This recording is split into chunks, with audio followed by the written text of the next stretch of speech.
Shabbat Shalom. This week was amongst the saddest weeks for the Jewish people.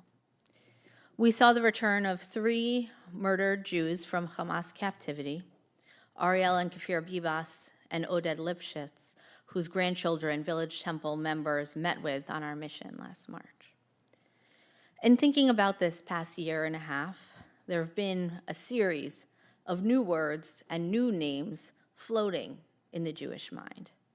Rafah, Khan Yunis, the Gaza envelope, Otef Aza, Kibbutz Nir Oz, Kibbutz Re'im, Nova, Sinwar, Nasrallah, Hania. How many of these words did you know a year and a half ago? So much has changed. But perhaps no word or idea or image has lived as much in our consciousness as Bibas, Kfir and Ariel Bibas. The red-headed babies kidnapped and murdered by Hamas, along with their mother, Shiri, whose fate has not yet been confirmed. When I wake up and read the news, the image of these red-headed babies is a top headline. When I walk out of my apartment, their young faces are plastered on posters everywhere.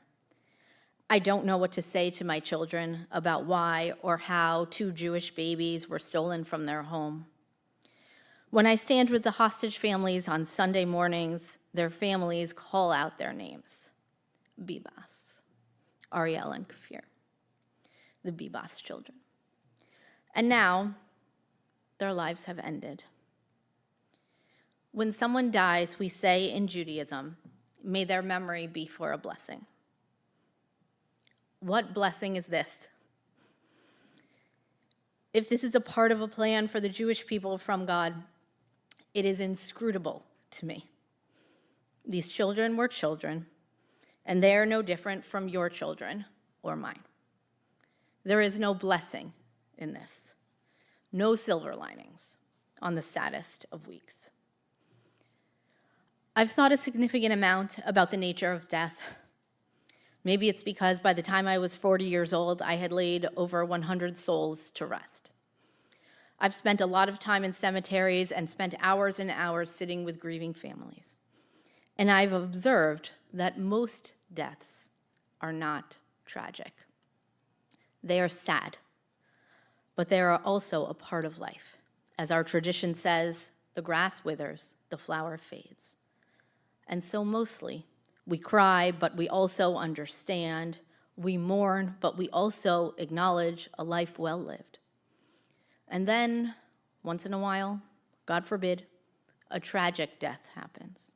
The death of a young or youngish person, or a sudden death. And these deaths are a shock, a jolt. There's a feeling of stinging injustice, a scary surge of our own mortality, and we feel anger and even rage. A tragic death is deeply jarring and sad, and also, thank God, very rare. And then there is what happened to the Bibas babies.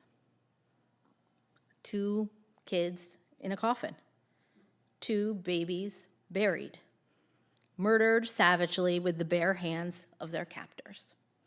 This, I don't even know what to call it. It's more than tragic. It's treacherous. It's terrorism. When God made the world, God transformed chaos into order, dark into light. God made the moon, the earth, the sun, and the sky, and God saw that it was good. Whatever this is the opposite of God's creation. It's a reversal of the natural order. It's the upside down. It's the chaos. It's the murky mess of matter that existed before God came and made his creation good. It is not light. It is sheer darkness that we call Choshech Mitzrayim, the darkness of Egypt. The deepest darkness, a darkness so thick you can touch it, a darkness that weighs on us and suffocates us. And so, we are outraged and enraged, despondent and disgusted. Whatever this is, it is not humanity. It is a reversal of humanity. I want to talk now a little bit about Jewish memory. For Jews, our shared memories are what binds us together as a people. Memory is like the mortar for our bricks when we build our shared past. We live and we recall our Jewish past, and we tell it over and over again. When we take out the Torah on Shabbat, we are not reenacting the giving of Torah at Sinai. We are remembering the giving of Torah at Sinai. It's as if we were there. When we tell the story of the Exodus at Passover, it's much more than a casual recollection. It's a living, breathing, potent internal memory of our people. We feel the sweat pouring from our bodies in the intense heat of the desert. We taste the dust and the dirt that lingers in the dry air as our Egyptian taskmasters hover over us. We hear the chiming of those timbrels as we dance with elation upon our escape from Egypt. We tell our liberation story at Passover, but we don't reminisce about the Exodus. We remember it. Shared memory is the essential ingredient in solidifying Jewish peoplehood. It's the great connector. And so we need to connect to this tragedy and really remember it as if this happened to one of our own loved ones, because it has. Those children were murdered because of who they were, because of who we are. Don't reminisce or ruminate about something that lives outside of you. Remember this tragedy on the inside. It's a part of us now. The author, Jonathan Safran Foer, in his book, Everything is Illuminated, wrote this: Jews have 6 senses: touch, taste, sight, smell, hearing, and memory.